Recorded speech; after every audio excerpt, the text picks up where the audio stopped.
হাসি খুশি ক্লাব, জিৎ ছিল, অনেকে ছিল। হাসি খুশি ক্লাব কিন্তু ছবি ঝাড়। ওখানে আমার একটা ডায়লগ ছিল, ঠাকুরপো, মানে এটা দুপুর ঠাকুরপো, তুমি আমার দুপুর ঠাকুরপো হবে, এটা আমার একটা ডায়লগ ছিল।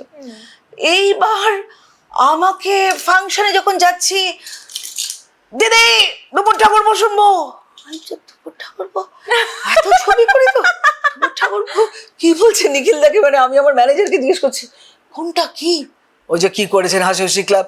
ও আচ্ছা আচ্ছা আচ্ছা, হ্যাঁ আর তুমি আমার দুপুর ঠাকুরপো হবে।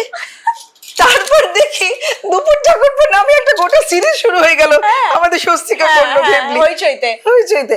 মানে ছবি কি হলো তার নেই ঠিক, পাপিয়া অধিকারী ওই রকম সেডাকটিভ ভাইব্রেন্ট শাড়ি ব্লাউজই পরে আছে, কিন্তু ওই যে গৌরী প্রসন্ন মজুমদার বলেছিল না অ্যাপিল নেই, সারা জীবন ধরে অ্যাপিল দেখিয়ে দিলাম।